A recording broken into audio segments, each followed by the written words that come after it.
Thank you, Hillsdale, for having me and the incredible work that you're doing. Today's topic is the history of the intelligence state, and what I'm going to try to describe to you is the shape of the beast that we are up against and that's targeted so many people in this room. Hillsdale asked me to speak about this particular topic, the history of the intelligence state. Obviously, the intelligence state is a concept that implies that intelligence has taken over the state, and that it has somehow gone rogue. Something has gone very wrong, that intelligence, which is supposed to serve the state, has subsumed it. I will present the essential history of the intelligence state, but there is something beyond it that I think, beginning with that, helps elucidate, and that may be the octopus that was just referred to, but we'll come to meet it towards as we progress. So I think the best way to understand is to actually start the story in the middle, and then we will go back in time to the founding of the country. We'll sort of speed run the essential history, and then all the way up into the present. But we're going to start in the year 1948. This is the sort of 0 AD of the founding of the intelligence capacities of the US government. And instead of sort of doing what you'll learn in an ordinary history book, we're going to start with a document that I'm curious if anyone has ever seen. It's called the Inauguration of Organized Political Warfare. Anyone ever seen that document in this room? How many people in this room know the name George Kennan? Okay, 75% of the hands went up. Did you know that George Kennan in 1948 wrote this memo called the Inauguration of Organized Political Warfare, in which he's famous for folks who are not familiar. George Kennan is sort of known as a sort of godfather figure of American diplomacy and the Central Intelligence Agency. He was famous for this long telegram, the chief strategist of the containment strategy of the Soviet Union during the Cold War. But before all that, when all of this was getting started, he penned this top secret memo, which was not declassified for 60 years. It was declassified in 2005, that I think helps elucidate the story as we're going to proceed here. We're going to go through this memo, but I want to give some context first. The Inauguration of Organized Political Warfare was written just 12 days after the Central Intelligence Agency did its first government overthrow operation, its first election rigging event. That was on April 18th, 1948, and this was written just 12 days after that. And the particular focus was what had just happened in Italy. Italy was having its first democratic election after World War II, and it posited a US-backed candidate on the one hand and a Russia-backed candidate on the other. And when the rules-based international order was being established in 1948, and we had these coordinating bodies through the National Security Council, the very first memo I have just on screen here emphasizes how important it is for the US to control the political affairs of Italy. You'll see National Security Council memo 1-1 is titled "The Position of the United States with Respect to Italy." Kennan wrote, "Italy is obviously the key point. If the communists win there, our whole position would probably be undermined." Now, what happened in this case was in 1947, the Central Intelligence Agency was established under the National Security Act, and it was originally intended to have intelligence focus on gathering and analysis. But because of the key importance perceived by the US State Department to influence the course of the Italian election, it developed a makeshift, ad hoc, thrown together at the last minute, $250 million operation to swing that election in favor of the candidate that the US government preferred. And I just have some statistics here and a little bit of context, because we're going to see this as a repeating theme. So about $250 million were spent of US taxpayer money in order to prop up our preferred candidate. The CIA made use of off-the-book sources of funding to finance it. We had bags of money that were delivered to selected politicians to pay for their political expenses, their campaign expenses, for posters, for pamphlets. We threatened the Italian government that aid money from the U.S. would be withheld if the wrong person got elected. Our newly created CIA proprietary media organizations, Voice of America, Radio Free Europe, Radio Liberty, set up a vast spawn of Italian network news in order to create a surround sound inside that country to buy U.S. propaganda and messaging. We funneled aid money through churches and charity fronts to mafia and union street muscle. We worked with Hollywood to project Greta Garbo films and others into the country. And the reason I'm starting with this context is not just because it will help explain the rationale for the beast that was created just 6 weeks after this memo was penned, also by George Kennan, but it's because understand that this is the intelligence services co-opting all of these organizations, which is to say that when the U.S. government provides funding or assistance, suddenly the churches that they were working with are no longer simply churches. They are instruments of statecraft. The nonprofit charities are no longer simply charities. They become instruments of statecraft. The media is no longer an independent media. It is an instrument of statecraft. Hollywood becomes an instrument of statecraft. Organized criminal mafias, and just so you understand the context of this, the predecessor to the CIA, the OSS, together with our War Department, as it was called at the time, was working with criminal groups in Italy, as well as with church organizations and others who were being prosecuted by Mussolini, and they served as a sort of guerrilla resistance to assist the U.S. Army in intelligence operations. And so we had that network established. It was unseemly but seen as necessary in a time of war, but it was simply maintained in times of peace for political war. But then suddenly, organized crime becomes not a criminal offense, but rather a sanctioned instrument of statecraft. And just to drive that point home, this is Miles Copeland, one of the founding members of the CIA, in his own book, wrote that had it not been for the mafia, the communists would by now be in control of Italy. Why was all this necessary? Well, this was necessary because in the eyes of the U.S. State Department, we would have lost the election if the intelligence community hadn't rigged it. 60% of the vote would have gone to the communists, but for CIA intervention in their assessment. And I'm going to just urge throughout this that when you hear communist or fascist in terms of the historical data points we're going to go over, understand that in the post-2016 world, all of this infrastructure has been repurposed to take out populism. So every time you see communism, as much as all of us, abhor that, I think, with every fiber in our souls, the biggest threat right now to the intelligence state and to the Blob we'll come to meet towards the end of this is domestic populism. And this is actually the language that they use. So when you see that, say, the communists would have won, many of us would prefer that, obviously, that the communist does not win. But today, they use that exact same language, as you'll see, to describe stopping the rise of populism and stopping populist political candidates. So I want to just go through this, since I didn't see a hand raised in this room, this key document that was the predecessor to the government linchpin license that created this whole universe. So we're just going to go through some of these receipts I've flagged on screen here. This is from George Kennan, April 30th, 1948, just the week before the Central Intelligence Agency had achieved this incredible win in Italy. And George Kennan and the State Department and the White House were so overwhelmed with delight about the world of possibility if we could simply scale the Italian operation. But the problem was it was very much against everything this country had stood for a century and a half before that. So I'm just going to read some of the highlighted items here. So you'll see the phrase political warfare dots this in a very deliberate way. Organized political warfare by the U.S. government to further our national objectives, to further our influence and authority, using means both overt and covert, including black psychological warfare and many other techniques. George Kennan says here, we have been handicapped, however, by a popular attachment to the concept of a basic difference between peace and war. And that our public, you'll see he actually crossed out of the draft, because again, this is a top secret memo that was published in 1948 and wasn't declassified until 2005. The hard record preserves his own scrawls. You'll see at the bottom it says, we're hamstrung by this basic difference between peace and war, by our public's yearnings, and then that's crossed out and it says, by a national tendency to seek a political cure-all and a reluctance to recognize the realities of international relations. basically saying, listen, we answer to the voters, the people, and they're not going to like this. They don't understand international relations.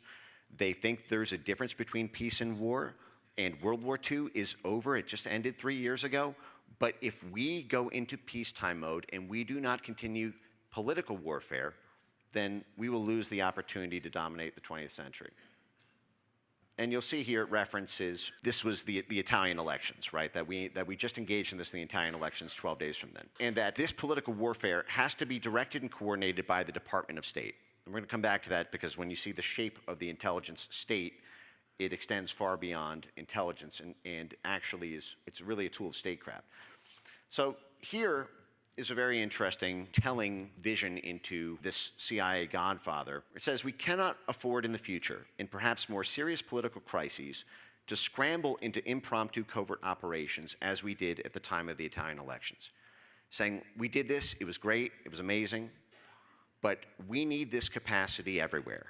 We need it on every country on earth where there might be a political crisis, every country on earth where there might be a need for us to protect U.S. national interests or trade interests or financial interests or security interests. We need the same network we had in Italy, working with everyone from the cultural influencers to the media, to the churches, to the charities, to the organized crime networks, even if we don't use it, just in case we need it, so we don't need to scramble if an opposition politician decides to go sideways against a U.S. national interest agenda. So I'm setting the stage with that before we go back in time and then sort of go through the whole history of this, because just less than 2 months after George Kennan wrote that inauguration of organized political warfare, saying, since 1789, we have never done this sort of thing in any organized fashion. The American people aren't going to like it, but we have to do it. Just less than 2 months after that, George Kennan then sponsored the very act which would permanently change the structure of the American government and the way our country works. And this was the National Security Council Memo 10-2. Now, for folks who are not familiar, the National Security Council is called the interagency. It coordinates what the State Department, the Defense Department, the CIA, what everyone is doing so that they are all working in a complementary fashion. It's in the White House, and it's sort of the executive oversight of everything.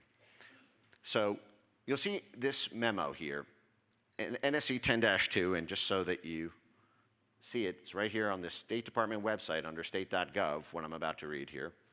It sanctioned U.S. intelligence to carry out a broad range of covert operations, including propaganda, economic warfare, demolition, subversion, sabotage. It was sponsored by George Kennan. He was the one who pushed for this right after he wrote the Inauguration of Organized Political Warfare. But he would later say it was the greatest mistake he ever made because of the monster it created. Because what NSC 10-2 did was it gave the intelligence community, this burgeoning, newly created CIA, and we now have 17 intelligence agencies plus the ODNI. They transformed not just from spy organizations, but to lie organizations. And what I mean by that is because of this phrase that is used in NSC 10-2. I'm going to read it. All of these activities, which are normally illegal, can be carried out so long as they are planned and executed so that any U.S. government responsibility for them is not evident to unauthorized persons, and that if uncovered, the U.S. government can plausibly deny any responsibility for them. I'm going to actually just show you the exact language here. This is, again, 1948. All covert operations, all of these, sabotage, demolition, controlling the media, they are now legal as long as they are planned and executed so that any U.S. government responsibility is not evident to unauthorized persons. So you are cast out of Eden, effectively, if you eat the apple of the fruit of the tree of knowledge. You are not allowed to know, and they are not allowed to tell you. Their job is to lie to you. And that if they do get caught, the U.S. government can then lie above the agency level, above the CIA. The State Department gets to lie to the world because the CIA had these covert links, and they could say it was not an official sanctioned U.S. government operation. Something went rogue, someone wasn't authorized, someone took it into their own hands. And I'm just going to read this analysis that I think is a useful summary. That plausible deniability encouraged the autonomy of this newly created CIA, which was just created a year earlier, and other covert action agencies in order to protect the visible authorities of the government. And we're going to come back to that as we discuss the power structure of all these different organizations. But I want to drive this point home immediately, which is that this was seen as a major growth opportunity because of how effective it was in the 1940s and the 1950s to be able to take over the world through diplomacy, through duplicity. But the problem with diplomacy through duplicity, plausible deniability, is the core doctrine that governs the interagency which controls all of our major U.S. government operations on national security, foreign policy, and international interests. Because you lie to the outside world, you need to also lie to your own citizens to keep the outside from finding out. So while the lies may help you successfully acquire an empire, you now have to permanently maintain an empire of lies, not just abroad, but at home. Okay. Now, in 1948, when the founding fathers of the intelligence state were setting this all up, they were intensely aware of the monster they were making. And in 1948, Congress passed the Smith-Mundt Act, because again, in 1948 is when all this was getting established. The CIA was brand new, NSC 10-2 had just come out, and Congress said, okay, listen, you guys are creating a monster here. We want to make sure that we don't build this empire of lies and that Americans are not being inundated with this sprawl of information control that you are conducting around the world in order to conduct organized political warfare on all countries on planet Earth.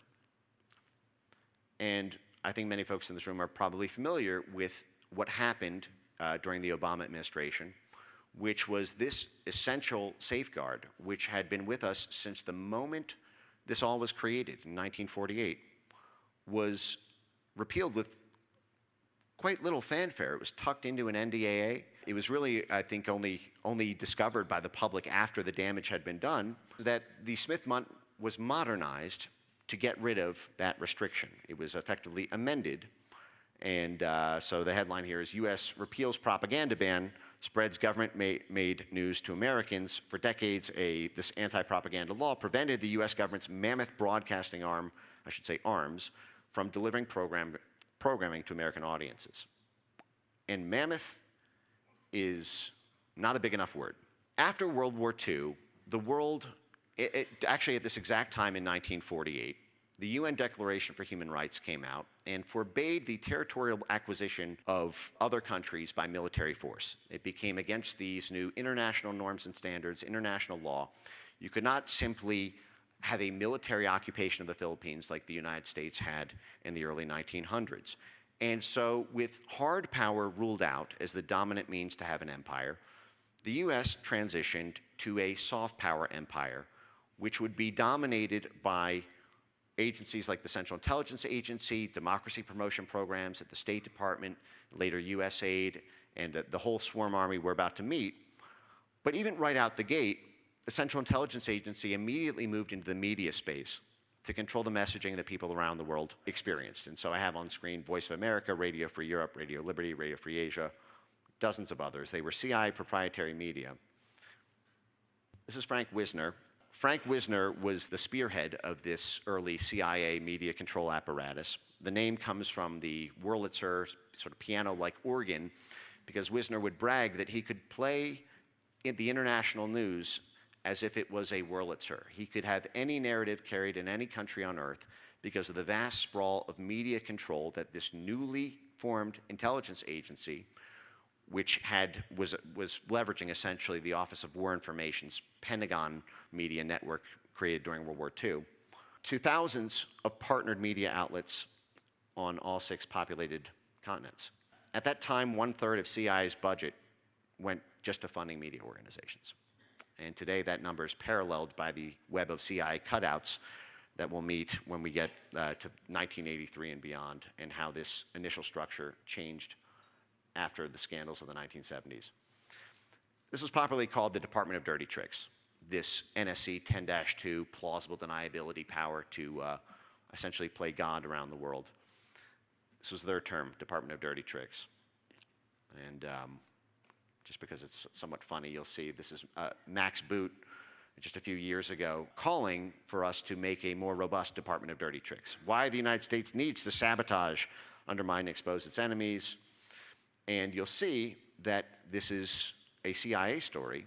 CIA is underlined there on the second one, but notice that it goes way beyond that, the dirty tricks. It's the Secretary of State, the Secretary of Defense, the Central Intelligence Agency Director, and the Administrator of USAID, the U.S. Agency for International Development, to create political warfare career tracks and attract people who find political warfare rewarding and attractive.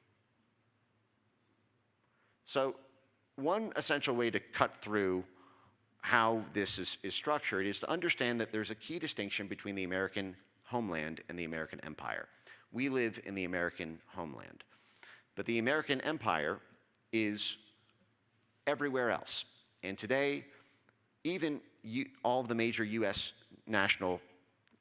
domiciled corporations get the lion's share of their markets, their revenues, their supply chain resources from everywhere else on Earth. We are actually, even though we are a big country, we pale in comparison to the globe. And the issue is when people on the homeland want to put their own interests first, they run up against the empire managers, and therefore against this blob apparatus we're going to see, therefore against the intelligence state.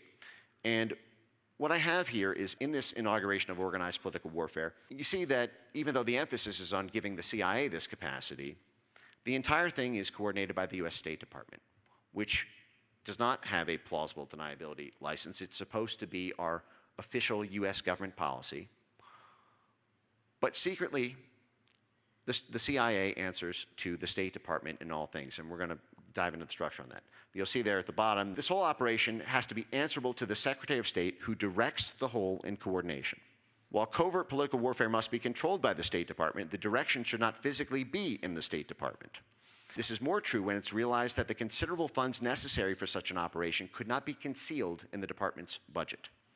So they have to hide what they're doing from the American people and from foreign countries who, if there was transparency about how our own taxpayer dollars were being spent, they would know their countries are being targeted for overthrow.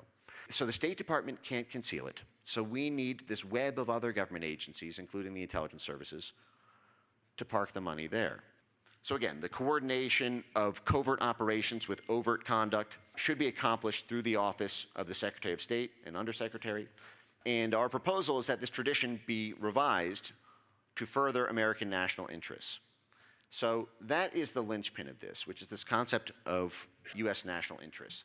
So now let's go back in time to look at the origin of this. So this is the first meeting of Congress in 1789. When the first meeting of Congress happened, we established only 3 government agencies. Imagine a world without HUD. Imagine a world without the Department of Education or Labor. At the founding moment of our first meeting of Congress, we established only 3 government agencies.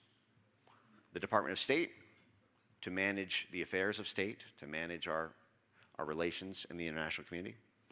The Department of Defense, and I'm going to asterisk that for a second, and the Department of Treasury. So basically, money, war, and everything else that involves America's posture to the wider world. Now, I put an asterisk next to the Department of Defense because it was not actually called the Department of Defense at the time. It was called the Department of War. And it kept that name for 150 years until 1948, exactly when the CIA was created, exactly when the Smith-Mundt Act came out, exactly when the UN Declaration on Human Rights forbade the military from taking over the world. And so we simply did something cute and we said, okay, we are no longer the War Department, we are forward defending ourselves. We're about defense, actually, but we're just going to do the same things we were doing before, but we're not allowed to say war anymore because that's outlawed. Just if you want to see receipts on that. Okay, so let's just speed run what happened between 1789 and 1948 to establish the American Empire. So we started off as just this mainland, the homeland that we're in, and today our reach is in every country and on every continent. There is a State Department regional desk. There's an assistant secretary whose job is to make sure the right politician wins in every single country on earth. So the Assistant Secretary for Europe and Eurasian Affairs is going to have a portfolio of 15 different European countries. Every one of those countries has elections. Every one of those elections has a State Department preference. They will back channel with all parties.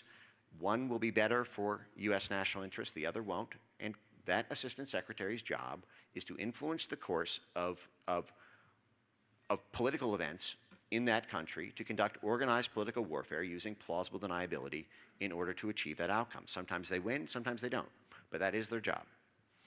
But how do we get this empire? So in 1823, we declared the Monroe Doctrine.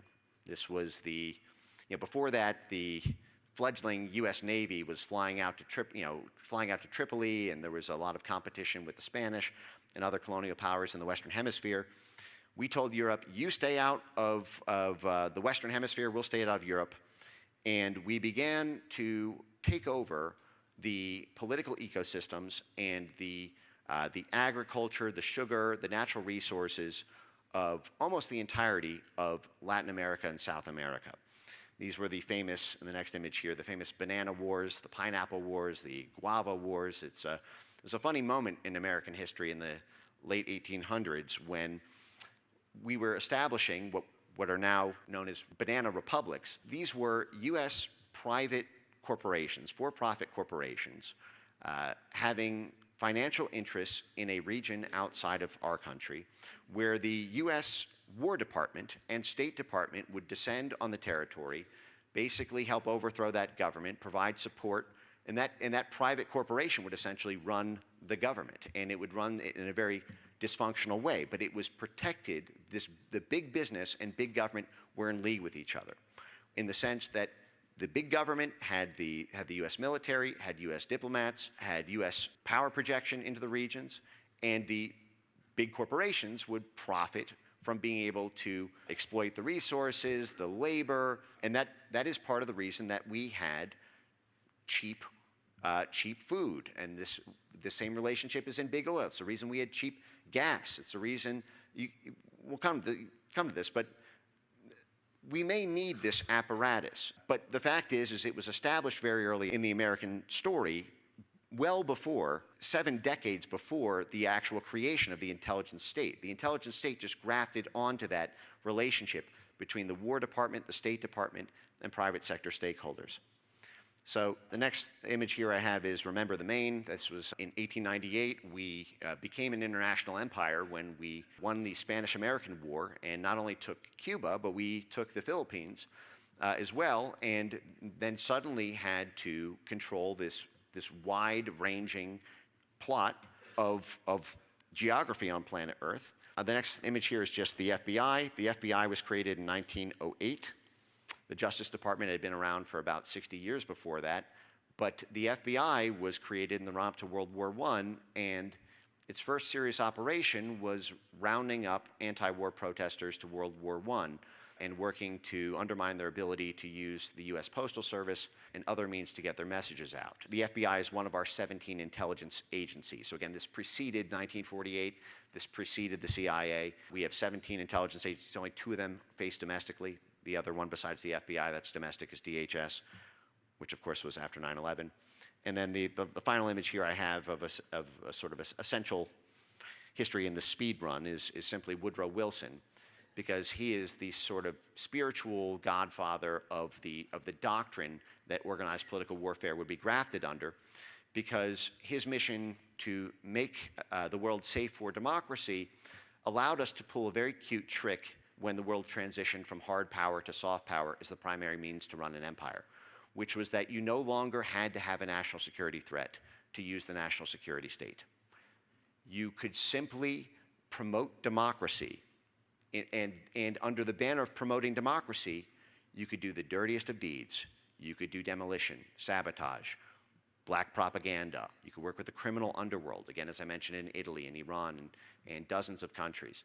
You could rig elections, you could stuff ballot boxes, but it's all to promote democracy, even if there is no threat to the American people, and even if it only benefits a small coterie of financial and corporate stakeholders working with the US State Department. So what happened after 1948?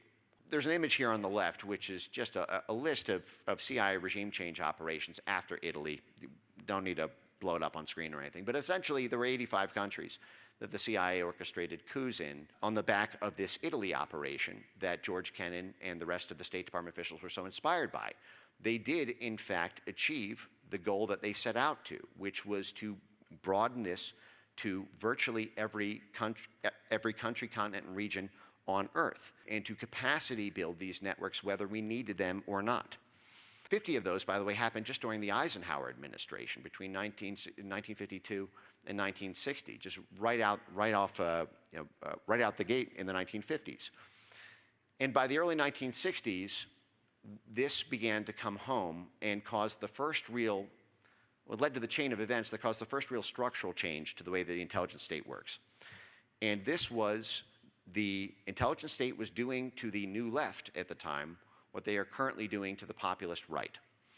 There was this new faction within the Democrat Party that was not necessarily all limousine liberals. A lot of them were anti-war protesters, or they, because of the Third World People's Movement's popularity at the time, and a lot of the civil rights struggles and ethnic identity struggles that were happening at the time, many people in the Democrat Party were positioning themselves both socially, politically, and informationally aligned with countries that were being targeted by the Central Intelligence Agency. It was seen as a right-wing force because it was targeting socialist and communist governments, primarily actually just to sort of privatize the assets the state industries held. But the CIA began to do more and more the same things against the left then that they're doing against the populist right now. So just have a few images on screen. Huge CIA operation reported in U.S. against anti-war forces. The CIA was actually bribing the National Association of Students. They launched something called Operation Chaos, basically designed at permanently shaping the composition of the Democrat Party to purge this new but very popular populist leftist faction out. And tell me if that sounds familiar. In terms of the intelligence state, is not targeting George Bush or Mitt Romney or John McCain.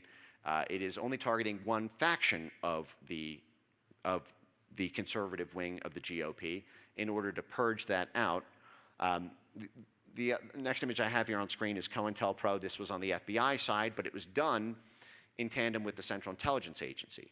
The COINTEL refers to counterintelligence, which is basically when the FBI is dealing with threats from foreign countries using this foreign predicate. I'll get to that a little bit more in a second here. Now, the first thing that forced the restructuring of the intelligence state into its current form was a series of scandals that led up to and ultimately culminated in what was called the Church Committee hearing. Also, there's a Pike Committee. Yeah, on the left here is Frank Church. He was the Democrat senator who spearheaded those hearings. It was the first time the Central Intelligence Agency ever had congressional oversight. It had been around for 30 years, and members of Congress were not allowed to see what it was doing. There was no oversight, there was no accountability, there was no, hey, let me look at that. There was no Gang of Eight.